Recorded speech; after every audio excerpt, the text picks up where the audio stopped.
আজ যদি আমার আব্বা জীবিত থাকতেন, আজকে ধর্মসুরে আর ছেলের আয়োজনে এই মিলন মেলা উলামায়ে কেরামদের, জানি না কতটা খুশি তিনি হতেন। আল্লাহ যেন তার কবরকে জান্নাতের টুকরা বানায় দেন, সবাই বলি আমিন। মুহতারাম হাজিরিন, আপনারা ইউটিউবে আমার বয়ান শুনছেন, আজকে বয়ান করার জন্য বসি নাই, অন্যদিন আপনারা বয়ান শুনেন ইনশাআল্লাহ। সারা বাংলাদেশে আমি ডেট দিতে পারি আর না পারি, এলাকার মানুষের জন্য আমি ফিদা। অন্যটা ম্যানেজ করে হলেও, ব্যবস্থা করে হলেও আপনাদের কাছে আমি যেতে চাই। অন্যদিন ইনশাআল্লাহ আপনাদের বাড়িতে, মসজিদে, মাদ্রাসায় বসে বয়ান করব, কিন্তু আজকে বয়ান থাক। আজকে আমি যেই কথাগুলা বলবো সেটা হলো আমার আব্বার শুরুর কিছু কথা, মাঝের কিছু কথা, শেষের কিছু কথা। এখান থেকে আমাদের শিক্ষণীয় কি কি এগুলো আমরা শিখবো। النبي بلا فصل إمامنا أبي بكر الصديق وعلى الناطق بالصواب والعادل بالكتاب إمامنا بالحق عمر بن الخطاب وعلى صاحب الحياء وناشر القرآن الشهيد للمظلوم حين تلاوة الفرقان إمامنا عثمان بن عفان وعلى صاحب السيف والقضاء وناشر العلم والهدى أسد الله الغالب إمامنا علي بن أبي طالب رضي الله تعالى عنهم أجمعين. أما بعد فأعوذ بالله من الشيطان الرجيم. بسم الله الرحمن الرحيم. إنا عرضنا الأمانة على السماوات والأرض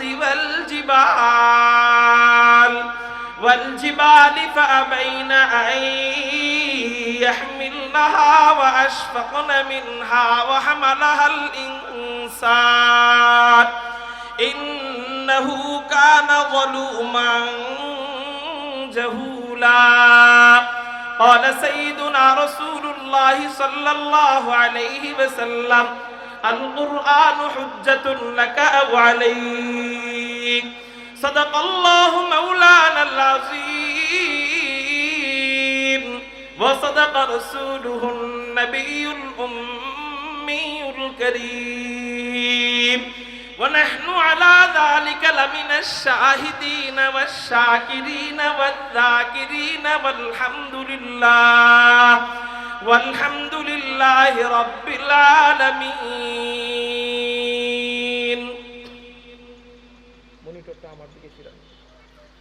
हर लहजा है मोमिन की नई शान नैयान,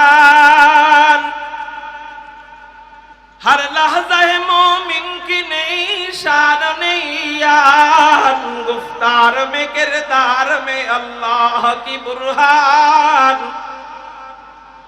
गुफ्तार में किरदार में अल्लाह की बुरहान. قهاري غفاري قدوسي جبروت,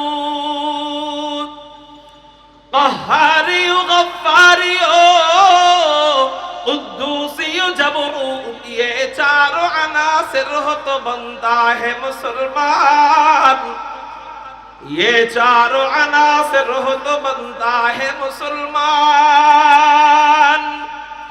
हमसाए जिब्रील अमी बंदाए खाकी, हमसाए जिब्रील अमी बंदाए खाकी. है उसके नशीमन न बुखारा न बदख्शा, है उसके नशीमन न बुखारा न बदख्शा. ला इलाहा इल्लल्लाह. আমরা একটু আকাশ পাতাল প্রকম্পিত করে একটু জিকির করি, লা ইলাহা ইল্লাল্লাহ.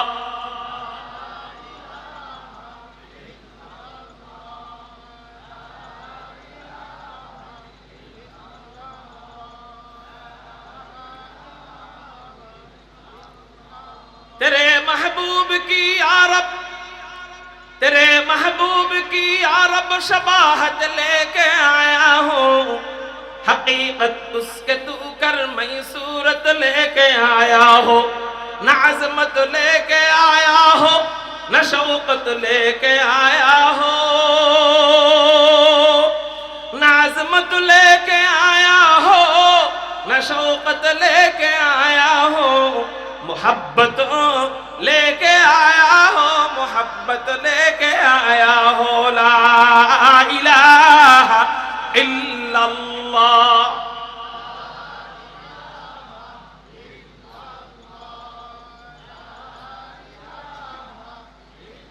ला इलाहा इल्लल्लाह मुहम्मदुर रसूलुल्लाह सल्लल्लाहु अलैहि वसल्लम।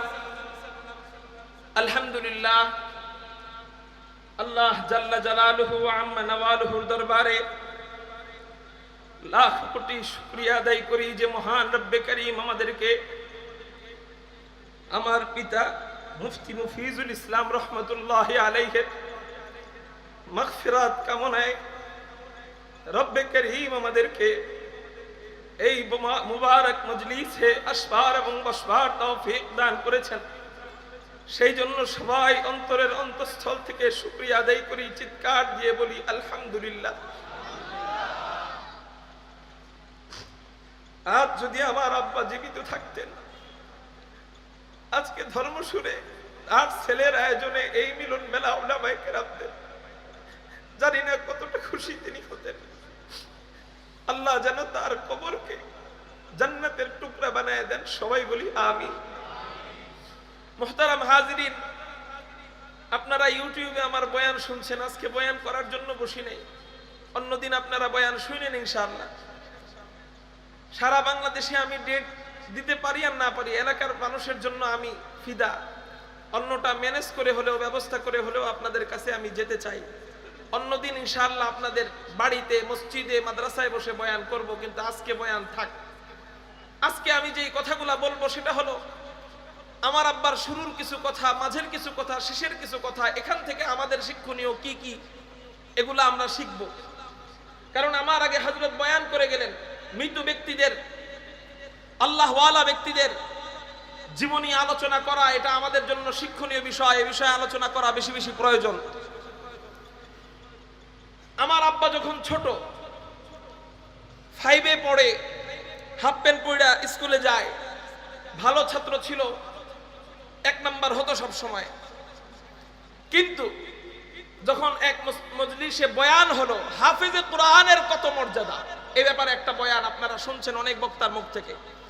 কোন ব্যক্তি যদি তার সন্তানকে হাফেজ বানায়, সেই ব্যক্তি সন্তানের উসিলায় সে এবং সেই ব্যক্তির স্ত্রী অর্থাৎ হাফেজের মা এবং বাবা হাসরের ময়দানে আল্লাহ তাদেরকে নূরের টুপি পরাবেন, এবং সেই সন্তান মিনিমাম কমপক্ষে 10 জন জাহান্নামীকে সুপারিশ করে জান্নাতে নিয়ে যাবে। এই দুইটা বাক্য আমার মনে আছে। আমার আব্বা যখন আমি ছোট সময় পড়ালেখা করতে চাইতাম না, এই কথাগুলো বইলা আমাদেরকে বুঝাইতেন। এই শব্দ দুইটা আমার জীবনের জন্য, আমার জীবন পরিবর্তনের জন্য একটা পাথেয় হয়ে গিয়েছে। আমার আব্বা বলেন যে আমি যখন এই বয়ানটা শুনলাম হাফেজে কোরআনের এত মর্যাদা, আমার আর স্কুলে পড়ার জন্য কোনোভাবেই মন মানসিকতা প্রস্তুত হচ্ছিল না, আমার মনে চাচ্ছিল না আমি আর স্কুলে পড়ব। শেষে আমি সিদ্ধান্ত নিলাম আমি আমার বাবাকে বলবো, আমার দাদা আর কি, যে আমি মাদ্রাসায় ভর্তি হব, দ্বীনি শিক্ষা শিখব, দ্বীনের খেদমত করব, আমি আলেম হব, আমি হাফেজ হব। দাদাকে বলার পরে, দাদা যদিও ওই সময়ের মুন্সি মানুষ ছিলেন, ইবাদত গুজার বান্দা ছিলেন, আবেদ ছিলেন, তাহাজ্জুদ গুজার ছিলেন, কিন্তু আমার দাদা ওইরকম আমরা আলেমরা যেমন জ্ঞানী ওইরকম তো আর জ্ঞানী না। হাজারো ইবাদত গুজার হলেও তো আমার দাদা মূর্খ ছিলেন। সে বলল যে আলেম হয়ে কয় টাকা কামাবি? ওই দেখোস না তোর ফুফাতো ভাই গরুর ডাক্তার হইছে, তুই এরকম ডাক্তার হবি, বাড়িতে বাড়িতে মানুষের সেবা করবি, এটাও তো সোয়াব, তুই আলেম হওয়ার দরকার নাই, কয় টাকা কামাবি? আব্বু বলল যে বাবা আল্লাহকে যদি পাই টাকা পয়সার দরকার নাই। আমার দাদা বলল তুই মাদ্রাসায় পড়লে আমি তোর সাথে নাই।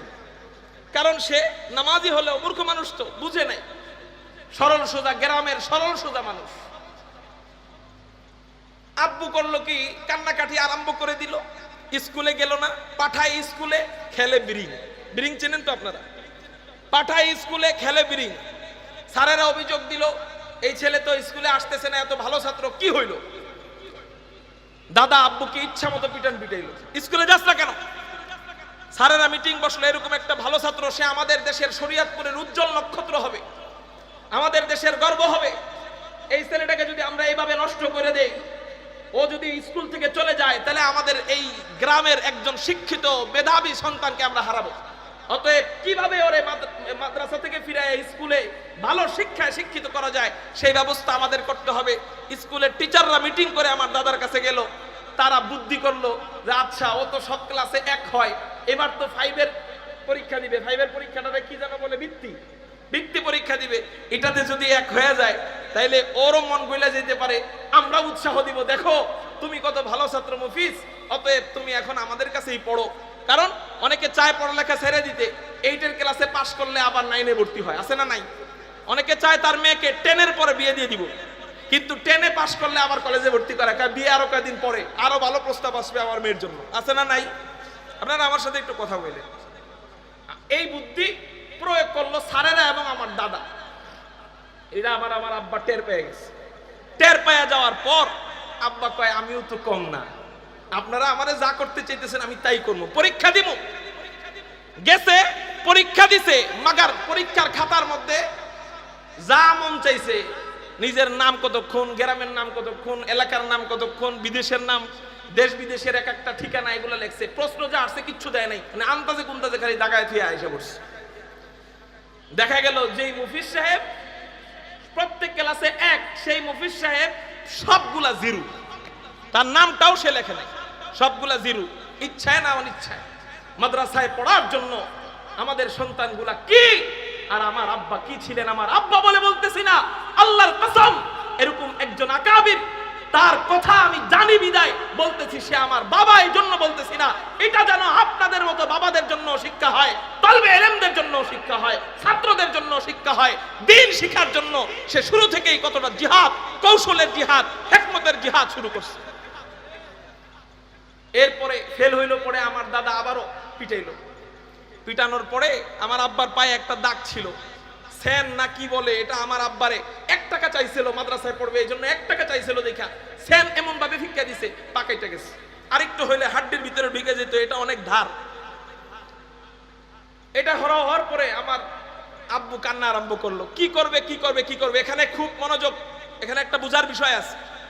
কান্না আরম্ভ করার পর আছে না, আল্লাহর রাস্তায় যদি কেউ চলতে চায়, আল্লাহর রাস্তা খুইলা দেয়। আপনি যদি চিন্তা করেন সুদের উপরে চলবেন, আল্লাহ কয় তোরা সুদ খাওয়াই মারবো, কারণ তুই আমার উপর ধারণা করস নাই, সুদের উপর ভরসা করছস, এখন তোর ভরসা সুদ। আমার বান্দা আমার উপর যেমন ধারণা করে, আমার বান্দাকে আমি ওইভাবেই চালাই, এটা হাদিসে কুদসির কথা। আব্বা কান্নাকাটি আরম্ভ করলো। আমাদের শরীয়তপুরে 80 বিঘা জায়গা ছিল, 80 বিঘা জায়গা। দেখেন তো সিদ্দিকী সাহেব হুজুর ফোন দিতেছে, মনে একটু যোগাযোগ করেন, এই যে ওনার পিএসি 80 বিঘা জায়গা ছিল। আমার দিকে তাকান, আমার দিকে, ওটা মোবাইল, দাম কম, আমার দাম বেশি, কারণ আমি মানুষ, আল্লাহ আমাকে মানুষ বানাইছে। আমার দিক তাকান, 80 বিঘা জায়গা ছিল, পদ্মার নদীতে সব ভেঙে গেছে। এখন আমাদের ওই সময় আমাদের পরিবারটা একেবারেই গরিব। যখন আব্বা মাদ্রাসায় পড়তে চায়, উপায়ন্তর না পায় আমার দাদির কাছে গেল, মা আমার মাদ্রাসায় পড়তে মনে চায়। আমার আসরের পরে আমার আব্বার মামা বয়ান করছিল, মনে আসেনি? আমার দাদির উপর আব্বুর মহাব্বত অনেক বেশি, এই কথা বলছে না? দাদিকে যখন বলল মা আমার মাদ্রাসায় পড়তে মনে চায়, আল্লাহর কি মর্জি, দাদি বলতেছে, বাবা আমি মইরা লই, তারপর দূরে যায় পড়িস, আমি মরার আগ পর্যন্ত তুই দূরে যাবি, এটা আমি সহ্য করতে পারবো না। কিছুদিন পর আব্বার বয়স যখন সম্ভবত 12 হবে, আমার দাদিকে আল্লাহ নিয়ে গেলেন। হয়তোবা আমার আব্বাকে আলেম বানাবেন, এই উদ্দেশ্যই আল্লাহর ছিল। ওই যে বলছে আমি মরে লই, তারপর মাদ্রাসায় যাইস, আল্লাহ মেরে ফেলাইলো। এরপর এখন তো আব্বার মাঝখানে আর কোনো বাধা নাই। দাদির জন্য মন কাঁদতো এতদিন, এখন আর দাদির জন্য মন কাঁদবে না। বাবা তো তখন দ্বীনি শিক্ষা যাতে না করে এই ব্যাপারে সে কথা বলতেছে। অতএব বাবা বন্ধ হলেও ওই সময় কিছুক্ষণের জন্য বাবা যেন তার শত্রুতা করতেছে, কারণ দ্বীনি শিক্ষা যে হতো, যেই বাবা সন্তানকে দ্বীনি শিক্ষা শেখায় না, সেই বাবা ওই সৎ মার মতো আদর করে। কোন সৎ মা? যেই সৎ মা কোলের মধ্যে সৎ ছেলেকে নিয়ে যাইতেছে, আপন বাচ্চাকে হাঁটায় নিয়ে যাইতেছে। মানে একজনে কয়, আরে তুমি এত ভালো? কয় কি হইছে? তোমার মতো সৎ মা জীবনে তো দেখি নাই। কয় কি হইছে? কয় তুমি তোমার সৎ ছেলেরে কোলে নিয়ে আদর করে যাইতেছো, আর বাচ্চা আপন বাচ্চারে হাঁটায় হাঁটায় নিয়ে যাইতেছো, কাহিনী কি? মায় কয় মনে মনে, আমি যে কত বড় দেড় বেটারি তুমি তো জানো না। কি হইছে? তারে ওরে তো কোলে করে নিয়ে যাইতেছি, এই জন্য ও অলস হবে, কোলে কইরা দুধ কলা খাওয়ায়া বড় করব, তোমরা দেখবা ওরে আমি আদর করি। এটা আসলে আদর না, অলস হওয়ার পরে বড় হবে। আর আমার যেই বাচ্চা আপন, ওরে আমি দুধ কলা খাওয়ায়া বড় করব না, মেহনত করায় বড় করব। তোমরা দেখবাও কষ্ট করতেছে, কিন্তু বাস্তবে বড় হওয়ার পরে জিতবে কে? সৎ ছেলে না আপন ছেলে? যেটা মেহনত করছে ওটা জিতবে। এই হলো সত্যিকারের বাবা মার পরিচয়। আদর করবে দুনিয়াতে, ওই আদর ভবিষ্যতের কথা চিন্তা করে আদর করবে। বাড়িতে দুধ কলা খাওয়াইবে, বড় হইলে তার সন্তান মদখোর, গাঁজাখোর, ইয়াবাখোর, টেন্ডারবাজ, চাঁদাবাজ, সন্ত্রাস হবে, আর মাহফিল বন্ধ করবে। এই সন্তান ছাড়া আর কিছুই জন্ম দিতে সে পারবে না। মুহতারাম হাজিরিন, এই জন্য এরকম সন্তান গঠন করেন, যেই সন্তান আপনার আপন সন্তান। শুরুতে কষ্ট করান, ভবিষ্যতে ইনশাআল্লাহ দুধ কলা আল্লাহ খাওয়াবে।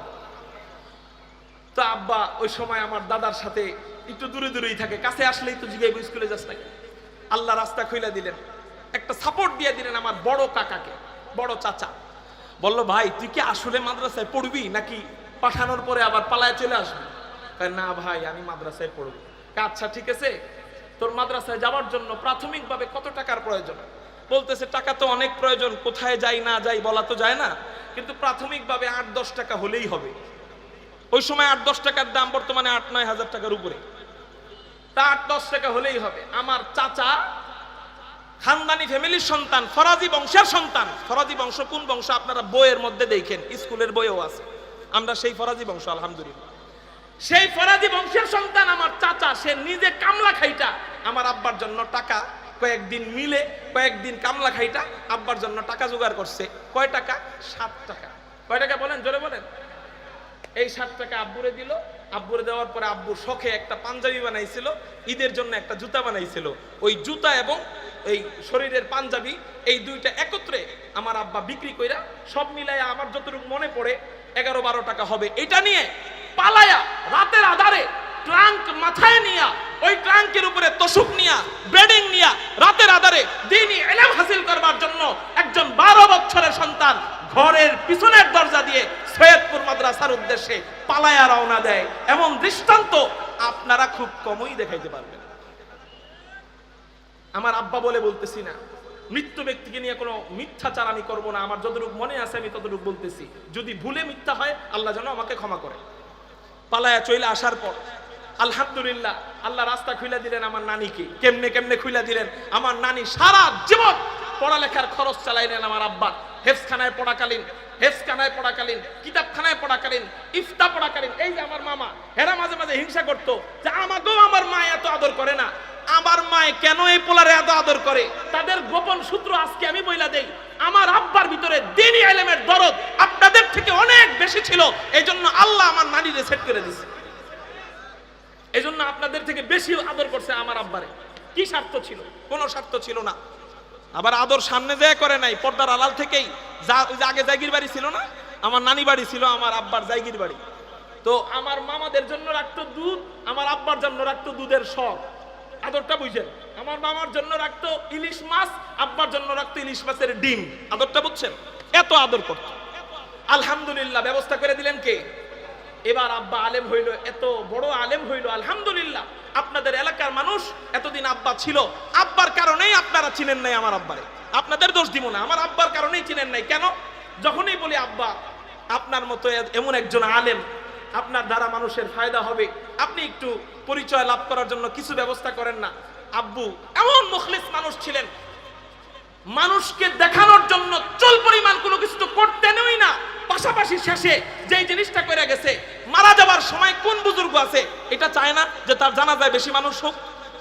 মারা যাওয়ার সময় কোন বুজুর্গ আছে যে এটা চায় না তার জানাজায় বেশি মানুষ হোক? চায় কি চায় না?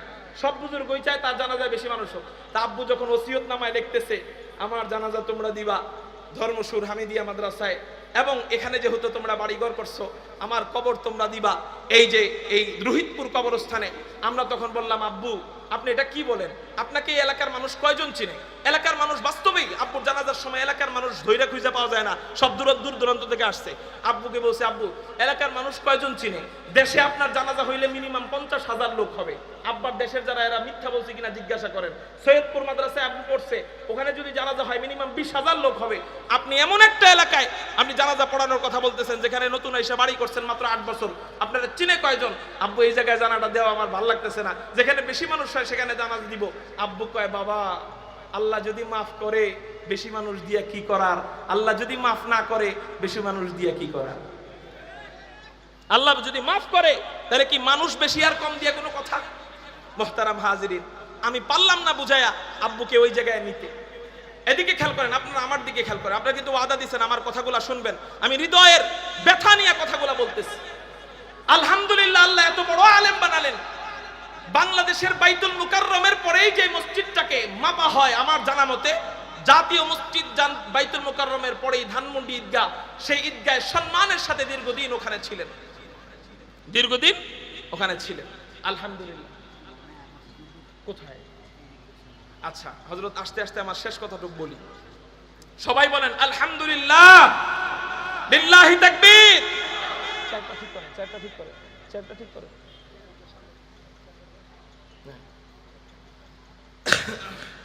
মিডিয়াম্যান ভাইরা বসেন, বসেন, আমি ছাড়তেছি ইনশাআল্লাহ। ছাড়লে হুজুরেরটা নতুন করে করেন। আপনারা এখন বসেন। হ্যাঁ, আপনারা আমার দিক তাকান। কথাগুলো মনে থাকবে এই পর্যন্ত? এই পর্যন্ত মনে থাকবে? এখন খেয়াল করেন। হ্যাঁ, ই করেন না, আমি কথাটা শেষ করি। বসান। এখন এখানে কথাটা এসব ব্রেক। এখানে আরেকটা কথা, ছোট্ট একটা কথা আপনাদের ইবরত হাসিলের জন্য, শিক্ষার জন্য বলে দিই। আমার বড় চাচা, যেই বড় চাচা সর্বপ্রথম আমার আব্বাকে দ্বীনি ইলম হাসিল করানোর জন্য সাপোর্ট দিয়ে মাদ্রাসায় পাঠিয়ে দিলেন, সেই বড় চাচা মারা গেছে আমার আব্বার আনুমানিক 2 বছর আগে। আমার আব্বা মারা যাওয়ার কয় বছর আগে? হ্যাঁ, এখন আপনারা খেয়াল করতেছেন না আমি জানি, একটু জিকির করেন লা ইলাহা ইল্লাল্লাহ। হুজুরে আমারে ওয়াদা দিছে যে মাগরিবের পরে তুমি একটু পড়ো, তারপর আমি করুম না, অসুবিধা নাই। হুজুরে একটু লম্বা বয়ানি করবে, দরকার হলে বাইরের মাইক বন্ধ রাখবো, অসুবিধা কি? আপনারা জিকির করেন লা ইলাহা ইল্লাল্লাহ।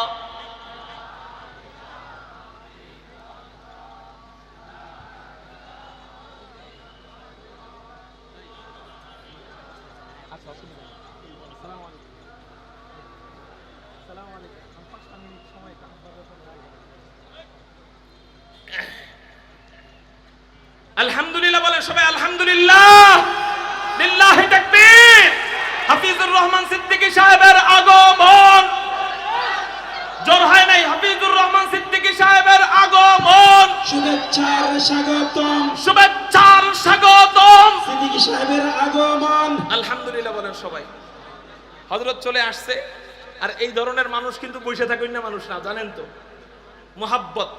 আলহামদুলিল্লাহ, দিল থেকে আমিও মোহাব্বত করি। 7 বছর ধরে ঘুরি, কিন্তু বয়ে যাই না, ডেট দিব না না দিব। এদিন যাওয়ার পরে কয় মিয়া তুমি এদিন ডেটের কথা কইলা না কে, তুমি এত দেরি করছো কে? আমি কই আরিফ বাবা, এত মোহাব্বত আগে বুঝলে তো আরো আগে ডেট নিতাম। যাই হোক, আলহামদুলিল্লাহ হযরত আসছে আমাদের কাছে, এটাই বেশি, ঠিক না ভাই? ঠিক। হযরত যত সময় বয়ান করবে, আমার আব্বার কথাটা আমি আপনাদের থেকে আগেই বলে নিছি যে একটু শেষ করব, হয়তো 5-6 মিনিট যাবে ইনশাআল্লাহ। আলহামদুলিল্লাহ আমার আব্বার স্বপ্ন আল্লাহ পূরণ করলেন আলেম বানায়া। এরপরে একটা ব্রেক, শুরুর কথায় চলে যাই। আমার চাচা আমার আব্বাকে সর্বপ্রথম দ্বীনি শিক্ষার জন্য কি করলেন? মাদ্রাসায় পাঠানোর ক্ষেত্রে সহায়তা করলেন। করার পর আমার চাচা মারা গেল আমার আব্বার মারা যাওয়ার 2 বছর আগে। এরপরে আমার আম্মা স্বপ্নে দেখতেছে, আগেই বলি বুখারী শরীফের হাদিস, আসদাকুহুম রুইয়া আসদাকুহুম হাদিসা। যাদের কথা সত্য তাদের স্বপ্নটাও সত্য, আর যাদের কথা মিথ্যা তাদের স্বপ্নটাও মিথ্যা। যারা সারাদিন চাপা সারে, এদের স্বপ্ন দেখলে যদি আপনার কাছে এসে কয় হুজুর এটার তাবির কি, আপনি কইবেন আপনি কি নামাজ পড়েন? না পড়ি না। তাহলে আপনার স্বপ্নের কোনো তাবির নেই, এটা শয়তান দেখাইছে, জান। আর যদি কোনো ব্যক্তি নামাজি, সত্যবাদী, আল্লাহওয়ালা, তাহলে তার স্বপ্নে কোনো ইঙ্গিত দেওয়া আছে। আলহামদুলিল্লাহ, এই সারা এলাকার মহিলারা আমার আম্বার তালিমে যায়, আলহামদুলিল্লাহ বেদাত মুক্ত ভাবে। অন্যান্য মহিলাদের তালিম হয় বেদাত নিয়া, ওই জায়গায় তালিমে যায় আলহামদুলিল্লাহ। এই অত্র অঞ্চলে আমার আম্মার উসিলায় মহিলাদের যে খেদমতটা হইতেছে, আমি বুক ফুলায় বলতে পারি অনেক আলেমের মাধ্যমেও এই জিনিসটা মহিলাদের ক্ষেত্রে হয় না। অনেক মা বোন তার বাড়ি থেকে টিভি নামাইছে, অনেক মা বোন তার স্বামীকে দাড়ি রাখাইছে আমার আম্মার তালিমের উসিলায়। প্রতি সপ্তাহে আলহামদুলিল্লাহ 250 থেকে 300 মানুষ হয়, রমজানে 1000-এর উপরে মানুষ হয় আমার আম্মার তালিম। এই আম্মার ব্যাপারে ওই মহিলাদের কাছে জিজ্ঞাসা করেন আম্মা কেমন। সেই আম্মা স্বপ্নে দেখছে আমার চাচা জানকে, দেখে বিশাল বড় এক বালাখানা এক প্রাসাদ। আম্মা বলতেছে এমন প্রাসাদ আমি জীবনেও দেখি নাই। এই প্রাসাদের মধ্যে দেখলাম হাজার হাজার হুর গেলমানরা বসা। আমি ভিতরে গেলাম, জিজ্ঞাসা করলাম এত সুন্দর প্রাসাদ কার? এবং আম্মা বলতেছে প্রাসাদের অবস্থা এমন, ভিতরে ঢুকে আমার লজ্জা লাগতেছে, আমার ফকিন্নি মনে হইতেছে, এত সুন্দর প্রাসাদ। ভিতরে ঢুকতে ঢুকতে সবাই বলল ভিতরে যান, দেখতে পাবেন।